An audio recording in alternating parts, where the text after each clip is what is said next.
shall dedicate myself to your service. Not based upon some rigid creed, but bound together by ideals and aspirations. Elizabeth II, Britain's longest-serving monarch. She's reigned over this country for nearly 70 years. She's a woman of remarkable stamina. She's the most famous woman in the world. She's seen a man land on the moon, and 14 prime ministers come and go. But 400 years earlier, there was another Queen Elizabeth. Elizabeth I is this brilliant, genius queen. Now, we're setting the two Elizabeths side by side to see if, despite the centuries, there is more that unites than divides them. The idea of comparing the two Elizabeths is immensely fascinating. It might look on the surface that they have nothing in common, but when you dig a little deeper, the story becomes even more extraordinary. We'll compare the lives and personalities of the two queens. Separated by centuries, but confronting almost identical problems. To discover the surprisingly similar struggles they both faced.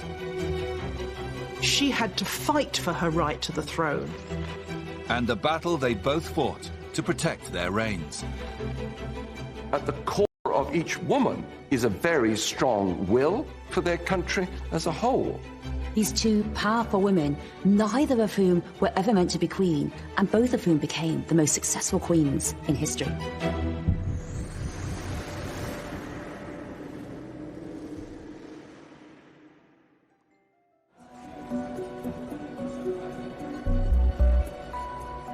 It may be hard to believe now, but two of our greatest monarchs were once royal nobodies. Queen Elizabeth II was born Elizabeth Windsor, a minor princess in the second rank of the royal family. She's the daughter of Prince Bertie, the stuttering, unremarkable younger brother of the heir to the throne. Not only was there no prospect of her becoming queen, but her father, the Duke of York, as he then was the spare, and so the pressure was totally off the York household, as it was known. Growing up away from the limelight, Elizabeth enjoys an idyllic childhood. Her parents take advantage of their lesser status and lighter duties to dedicate themselves to family life. She was brought up close to us and the horses. That was a privileged way of life, but also in terms of the emotional warmth and closeness, relatively unusual for the time. She developed a real bond and affection with her father. If you look at some of those very moving, wonderfully heartwarming photographs of the Queen and Princess Margaret with their parents, we four. In 1936, Elizabeth's uncle David becomes King Edward VIII. He is expected to have a family of his own, pushing Elizabeth even further down the royal pecking order. Elizabeth was really a minor princess living in a townhouse, excluded, expected just to make a happy marriage. Elizabeth I also starts out as a royal outsider. But her childhood couldn't have been more different. Elizabeth Tudor is the firstborn of Henry VIII and Anne Boleyn. Henry has split with the Catholic Church, divorced his first wife, Catherine of Aragon, and married Anne Boleyn, all so he can produce a male heir. So when Elizabeth was born, it was a case of, oh dear. She was, of course, expected to be a boy, but she wasn't quite what was expected. And so there was a sense of a sort of bittersweet celebration at her birth. To make matters worse, Elizabeth's mother, Anne Boleyn, goes on to have several miscarriages. And eventually, Henry VIII tires of his second wife too. Anne is accused of adultery and executed. Elizabeth has lost her mother at a painfully young age. She wasn't told of the full brutality of the facts. But she was a very precocious young girl, and she noticed that something had changed immediately. That lady who used to visit her visits her no longer. Something had changed in the atmosphere around her. Elizabeth is punished for her mother's disgrace. She's stripped of the title princess, demoted lady, and sent to live in isolation with a governess. In the following years, Henry VIII remarries and finally has a son and heir, Edward. But a series of letters show Elizabeth continues to be ignored by her father. What during her childhood? So Lady Bryan here, so she's looking after the motherless Elizabeth, and she's pleading with him to supply her with clothes. And so Lady Bryan says here that she has neither kirtle nor petticoat nor linen or kerchiefs. And so the list goes on. It's clear that poor old Elizabeth has been completely forgotten about. She's just cast adrift, couldn't be further from the throne if she tried. Nobody would have ever guessed that there were much greater things to come if you read this letter. But an extraordinary series of events will soon change everything for both Elizabeths.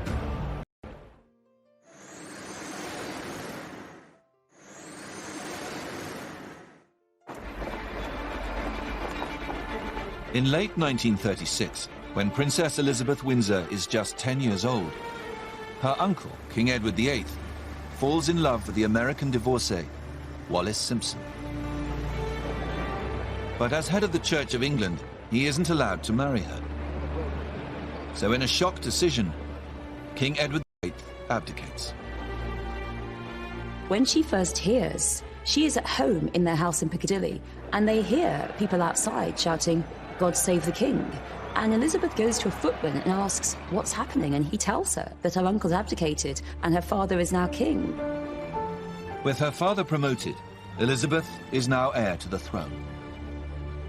And in an instant, her life is set on a new path. No one in the royal family wants to become queen or king. They think it's a huge job, too much responsibility, too much pressure, and all that pressure placed on a 10-year-old girl who, up until then, had expected to become a farmer's wife. Now she's going to have to take on the big job. She's going to have to be queen. The stay-at-home father Elizabeth is used to is now a busy full-time monarch. And she is placed in intensive tuition for constitutional history to prepare herself to reign. Her close-knit family life has come to an end. Her uncle's abdication scarred the monarchy and scarred the family, and in many ways it shaped Elizabeth II's own monarchy as well. Extreme, almost excessive concern for duty, for self-restraint, surely came from her uncle's dereliction of duty. As one looks at the evolving personality of Elizabeth II from childhood, the outgoing, bubbly little girl evolved into a rather withdrawn personality. And I think that is the weight of responsibility upon her. 400 years before her, young Elizabeth Tudor is on a tumultuous path of her own. It's interesting, both Elizabeths had a rocky road to the throne. Elizabeth II came to the throne through great trauma for the monarchy. Elizabeth I, heaven knows, she was in the succession, she was out of it. She had to fight for her right to the throne. When the neglected Elizabeth Tudor is 13 years old, her father Henry VIII dies, and her half-brother Edward becomes king. But the sickly boy passes away just a few years later. And in his place, Elizabeth's Catholic half-sister Mary becomes queen. She sees Elizabeth as a rival and throws her into the Tower of London. Elizabeth I had an incredibly traumatic childhood. First, her mother is executed, then her sister, Mary, puts her in the tower and nearly chops off her head. Really as traumatic as you could imagine. Her life is under threat. She's constantly having to the mood of the people in power in order to increase her chances of survival. But while she is held prisoner, Mary's health goes downhill, and powerful Protestant factions push for Elizabeth to be named her successor. Mary refused to acknowledge Elizabeth as the princess, but Elizabeth is very much a symbol of Protestant hope in Mary's Catholic England. Mary dies not long afterwards, and in a remarkable turnaround of fortunes, in 1559, Elizabeth is rushed to Westminster Abbey and crowned Queen of England. Here is Elizabeth, 25 years old, who has suddenly realized that rather than being a prisoner and in danger of life, she's now the Queen. And so finally, Elizabeth had her day. She was Queen, but nobody could ever have predicted that would happen. I think that our best monarchs in history come from obscurity. You have these two young girls out there, and then they're catapulted into a new position. And that, to me, is a fascinating parallel. At exactly the same age, just 25 years old, Elizabeth Windsor is in Kenya on a royal tour when she's told some unexpected news. Her father, King George VI, has suddenly died at the age of just 5. His battle with lung cancer has been kept from Elizabeth and her sister. It was an utter shock to her. She expected her father to go on. He was just a young man. The country had been told he was fine because all the royal family were in denial, as were the courtiers. Only I think the king himself knew what was coming. Everyone knew that Princess Elizabeth was going to become Elizabeth II, but no one realised it would happen then. Elizabeth left England as a princess. She flew back only a week later as Queen. Both Elizabeths have taken an unpredictable road to the throne, filled with trauma and disruption. But their experiences will make them strong. The fact that neither Elizabeth was supposed to be Queen, that tortuous path, meant that they don't have that sense of entitlement, as if they had been born to rule. They're perhaps more aware of the enormity of their situation, actually, the challenges that they might face in not having been groomed for queenship. They never take it for granted. The two new queens will need all their strength and resilience. And right from the start of their reigns, Elizabeth I and II face a surprisingly similar issue.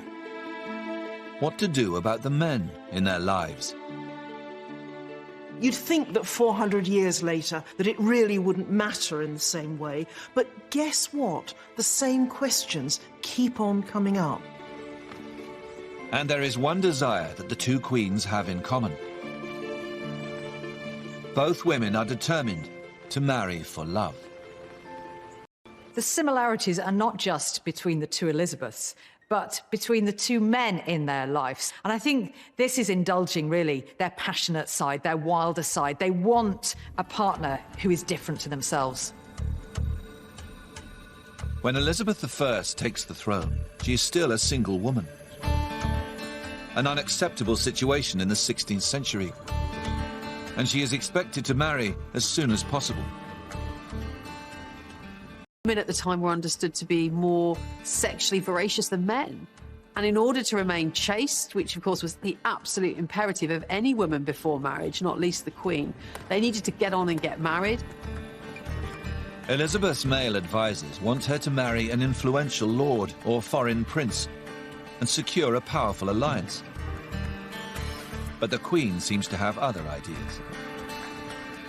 She's spending every spare moment with her handsome master of the horse, Robert Dudley. Dudley is of two people who are so familiar with each other and know the way each other thinks, almost. But there's also a real sense of that private relationship quite often coming into tension with their public persona. Dudley is not a popular suitor for the Queen. Elizabeth's master of the horse is penniless and from disgraced lineage. Robert Dudley came from a family of executed traitors. All around were horrified by his rise in her favour. Who was this jumped-up young man whose tall, dark good looks and charismatic ways seemed to be bowling over the new young queen? And there is another major problem. Robert Dudley is already married. So he was perhaps the great love of her life, but a man that really she could never marry. I think it's interesting that both queens are obviously drawn to very attractive, very charismatic men. They're not just going to go for the safe option, if you like. Elizabeth II's choice of man may not be married, but in many other ways, Prince Philip of Greece is another Robert Dudley. It's really curious when you look at it how actually similar Robert Dudley and Philip are. Yes, they're both incredibly handsome, marvellous soldiers, great on a horse, but also both of them were seen as from a slightly down-market family. Philip's family, they've lost the crown, they're in exile, they are dispossessed. He has no home. He was actually mocked when he had no address down in the Balmoral guest book. So there's no one in Elizabeth II's life who agrees with her marrying Philip. But unlike Elizabeth I, Elizabeth II won't be kept apart from the man she loves. The Queen marries Philip before she is crowned. She is determined to marry Philip. She wants him. She sees him as her perfect husband. She fell in love with him when she was 13 and never had eyes for anyone else.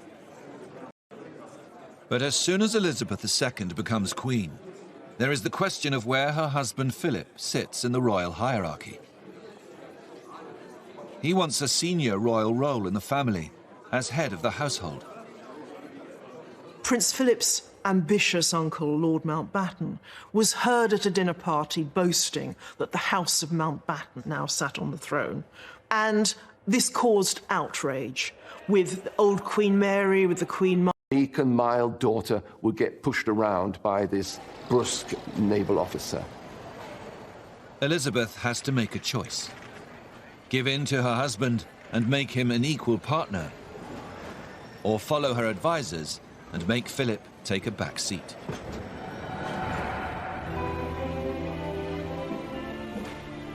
Okay, so we're in 1953. Elizabeth II has been ruling only for a few months. And I think what's interesting is the sense of space. Everyone arrayed around greeting the monarch. And of course, hubby in the background, quite literally 2 steps behind. That dynamic, you can't have any ambiguity here that Elizabeth is the ruler, Elizabeth is the queen, and Philip awkward, shifting around, not sure where to look. He is always going to be the bit part here. The centre stage, the focus of this relationship between the two of them is, of course, Elizabeth. Philip is named Queen's consort, and nothing more. And he's told to spend his life locked exactly 2 steps behind his wife. His role is supportive. It is never as the star. I think this was a very tough decision for Elizabeth II because the Queen was deeply conventional in all other respects, but she was having to fly in the face of that and actually establish her own superiority over her husband. And arguably, both queens had to make a choice between love and duty, and both chose duty. But they did it very differently, of course. But it's interesting that they were both faced with this same conundrum. 2 years into Elizabeth I's reign, she finally has the opportunity to marry her forbidden love. Dudley's wife Amy has died suddenly in a fall, and he's now a single man. But the circumstances of his wife's death are hugely controversial. She was found at the bottom of a staircase, and rumours circulated that perhaps even the Queen had been involved. Her death was just rather too convenient. There's a lot of gossip in the court, as is inevitable in this period. But at this particular moment, those gossips really turn vicious. As the backlash grows, Elizabeth fears the scandal could endanger her hold on the crown. And she makes the heart-wrenching decision that she can never marry Robert Dudley. I think the one thing that she proves is that she's going to prioritize her duty over her personal affairs of the heart. Ultimately, what as a woman. Denied the man she loves, Elizabeth takes drastic action to solve the problem of who will be her husband. In a statement to Parliament, she resolves never to marry. I think it's absolute genius crafting of a speech, because she turns it on them. You are all my children. I don't need to get married. I've got you, all my subjects, as my children. And then this is the masterstroke at the end, when she says, when I have expired my last breath, this may be inscribed upon my tomb. Here lies interred Elizabeth, a virgin pure until her death. She's solving the problem of a man in a queen's life by just refusing to make a decision. And this says it all. I will not, in so deep a matter, wade with so shallow a wit. There was nothing shallow about Elizabeth's wit. Both Elizabeths have navigated the challenge of love and marriage with different but equal skill. It seems, for both of them, the crown comes first and men must come second. But they still face a difficult battle to win over their people.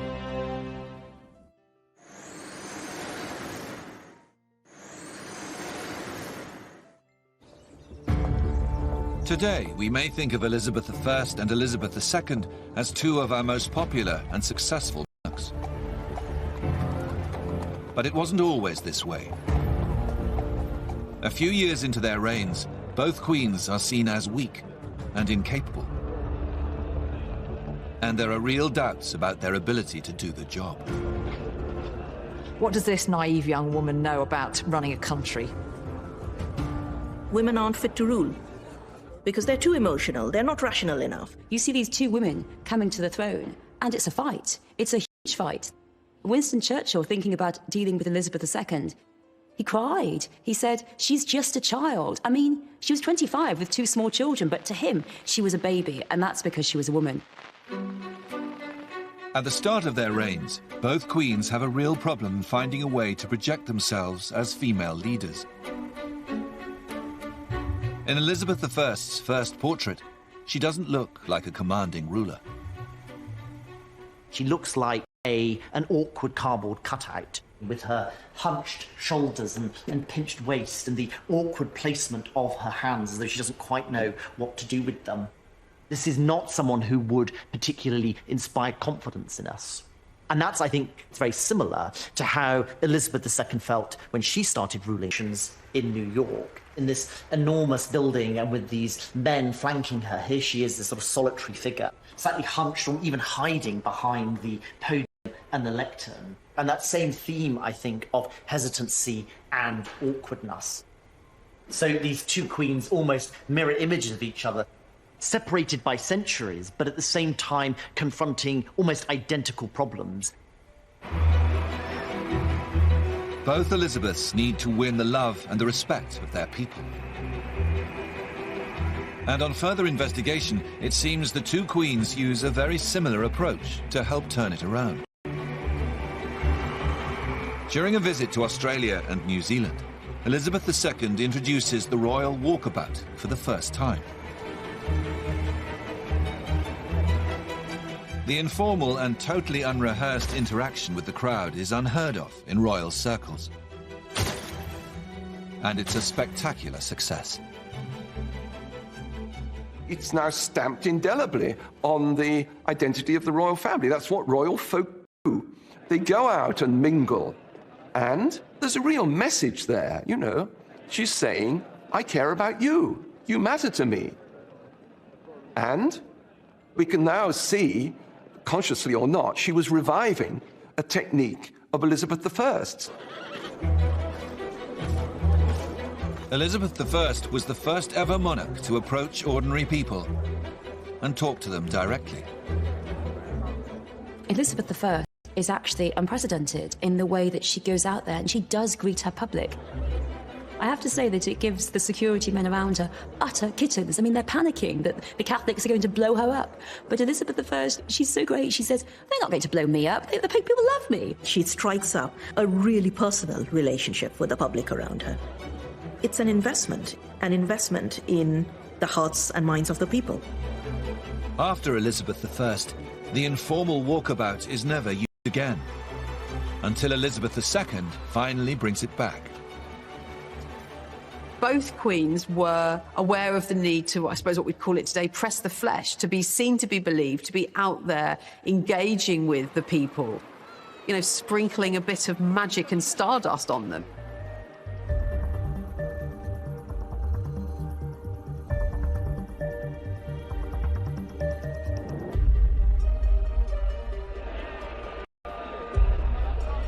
And both reigns coincide with new forms of mass media, which they use to rebrand themselves with a carefully crafted image, designed to fit their era and their power. One was a hands-on executive, monarch, ruler, dictator in many ways of the country. But by the time Elizabeth II has come to the throne, Parliament has got power. And Elizabeth II exerts a sort of imaginative power over the country. Both Elizabeths had to find a language for their female monarchy. They went for very different images, but the impulse is there. In the 1960s, Elizabeth II invites television cameras in for unprecedented access to her family life. They beam a confident new version of the Queen into millions of British households. In 1963, there is this wonderful, intimate portrayal of the Queen and her young family at Balmoral. She looks more at ease, far removed from just a few years before. Now Elizabeth is a mother, but she's comfortable with her children and her family around her. Even the pet corgis in the background. This is an image that in the 20th century would have been relevant and appealing to her subjects. This is a monarchy that recognises that it needs to move with the times, and what better way of harnessing the power of technology and television to achieve this in a single swoop. So it's a brilliant move. And I can remember as a boy watching that with absolute fascination. Look, there's the Queen, there's Prince Philip, and they're just like us. And that was the intention, I think. And for most of my life, I have thought of the Queen as a kind of alternative mum. And a lot of people must have grown up feeling that way. Elizabeth I was also using new forms of mass media, but in her case, it's a little-known piece of Tudor technology. Using a tracing technique called underdrawing, she sets out a commanding new look. We have here 3 images of Elizabeth I, which you'd be forgiven for thinking are identical. And this was achieved by a technique known as underdrawing. So underneath the paint, you would have an outline of the monarch that has been, if you like, pre-approved by the monarch and her government. And this ensured, as you see here in these 3 images, an almost identical replica of the Queen's likeness. We've got the very determined expression.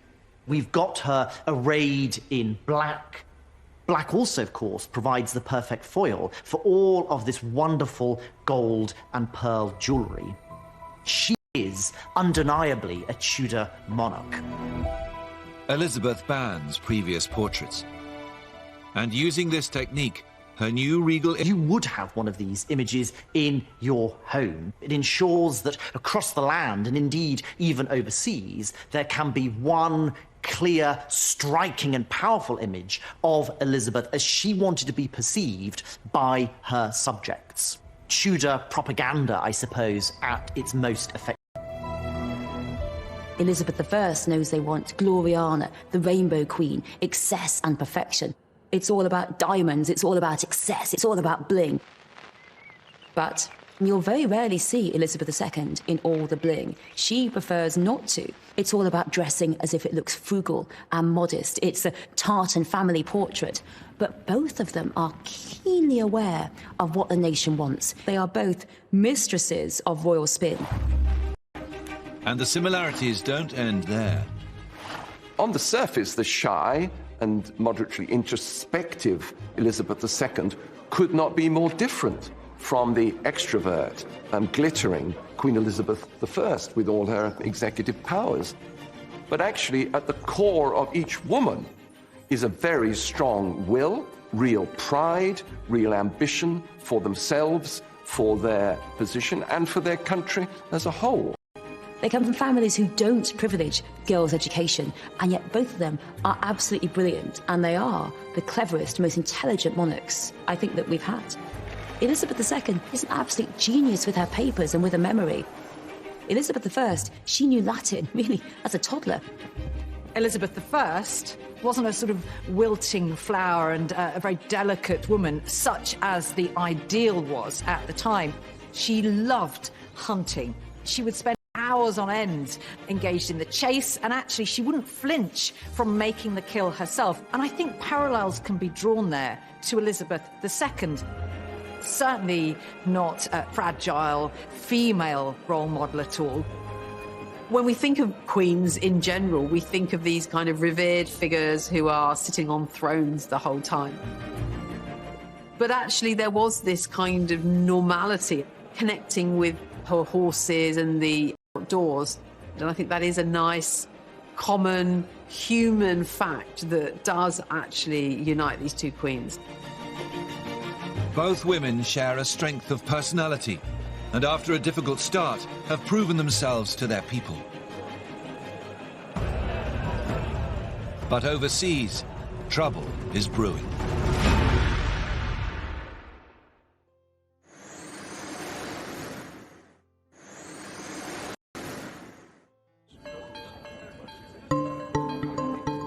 Crisis of international relations. They may be in different eras, but they will both need to prove they have the diplomatic skills to cope. Elizabeth and the Tudor state start creating a space for England in terms of other countries. And then it has huge repercussions, it has huge implications on the later history of English interaction with the wider world. When Elizabeth I comes to the throne in 1559, her kingdom is an isolated island rejected by the Catholic nations in Europe. England is not a global power. They are on the margins at this point. And Elizabeth, around the middle of her reign, she really begins to understand that England needs to do something about this. Elizabeth wants to expand her nation's horizons, acquire new riches, and spread her influence across the globe. So she welcomes a band of intrepid new explorers into her court. Wily mariners like Walter Raleigh and Francis Drake. And with her blessing, they explore and settle lands all over the New World in the Caribbean and North America. Overseas expansion under the auspices of Sir Walter Raleigh and Sir Francis Drake and the like brings Elizabeth great wealth. They're bringing ships laden with gold, they're bringing exotic spices and all these expensive foodstuffs. And of course they also flirt with her, and her male commanders circumnavigate the globe and plant the flag of England in her name.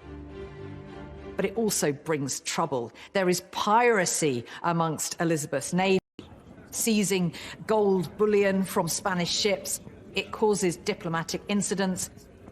It excites the hostility of some of the most powerful leaders in the world.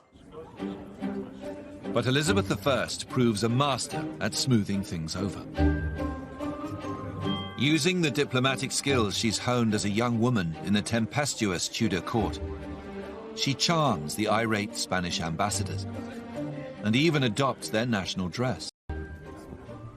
Here we have a particularly striking portrait of Elizabeth I. What I think is really interesting about this is the silhouette of the monarch here, quite extraordinary. This huge, wide farthingale skirt is a Spanish style. And by incorporating this extraordinary silhouette from Spain, Elizabeth is making a really strident, clear statement about the importance of internationalism, the cosmopolitan nature to visits from foreign ambassadors. She always makes sure to show every courtesy so that they will write home about the English Queen's generosity, about her refinement and the culture of her court. So she makes sure they have a good time. But the swashbuckling days of Elizabeth's court mask a very difficult legacy overseas. In England's new empire, the indigenous people are oppressed, displaced, and even traded. So this is a letter from John Hawkins, one of Elizabeth's great adventurers, and he's sort of boasting of his exploits, really. This is all the beginnings of Elizabeth's empire, and he talks really about slavery because he refers to some Negroes in Guinea and has been able to sell them in the West Indies in return for gold, pearls and emeralds. This is the darker side of Elizabeth's empire, and it's something that will have ramifications 400 years later that her namesake Elizabeth II is going to have to deal with. By the time Queen Elizabeth II comes to the throne, many of the colonies are finally freeing themselves from the shackles of empire and declaring independence. And in the new dawn, there is understandably a lot of resentment towards their old imperial masters and the British monarchy. One of the great issues facing Elizabeth II at the beginning of her reign is a poisoned chalice going back to Elizabeth I. She started to create this great British Empire, and which then crumbled. All these countries could easily have decided to cease having Elizabeth as their head of state. And yet, somehow, this small, unassuming woman has become the totem, the glue that holds them all together. As Elizabeth II sets about confronting the dark history of empire, she starts to display many of the same diplomatic skills as her Elizabethan predecessor. She reinvents herself as queen of a new Commonwealth of independent nations. And as she travels around her dominions, she wins over the foreign public by embracing their culture and even their national dress.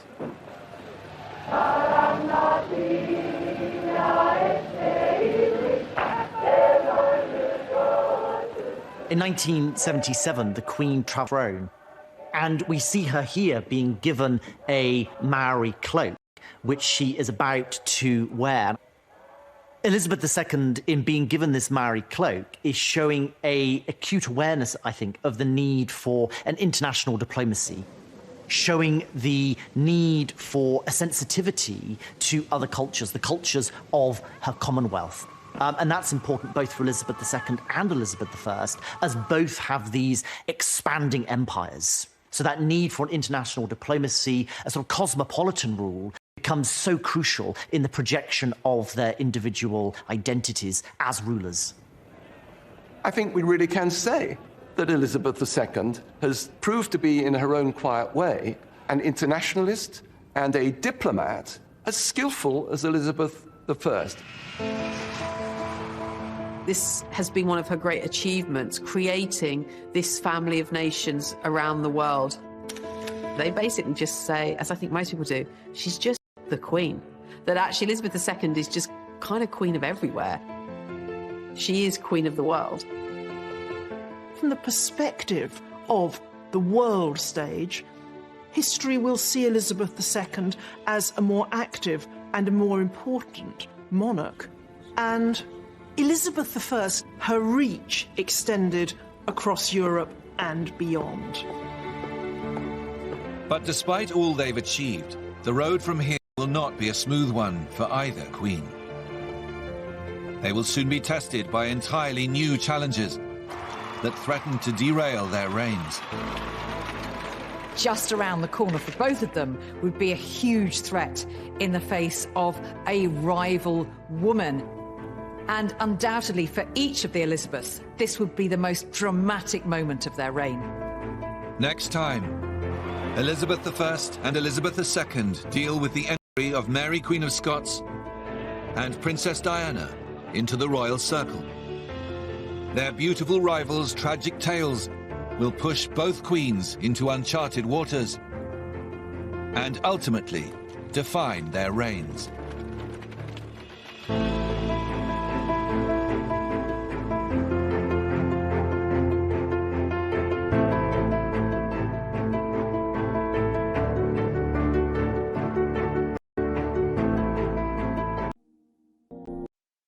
Was really a minor princess living in the townhouse, excluded, expected just to make a happy marriage. Elizabeth I also starts out as a royal outsider. But her childhood couldn't have been more different. Elizabeth Tudor is the firstborn of Henry VIII and Anne Boleyn. Henry has split with the Catholic Church, divorced his first wife, Catherine of Aragon, and married Anne Boleyn, all so he can produce a male heir. So when Elizabeth was born, it was a case of, oh dear. She was, of course, expected to be a boy, but she wasn't quite what was expected. And so there was a sense of a sort of bittersweet celebration at her birth.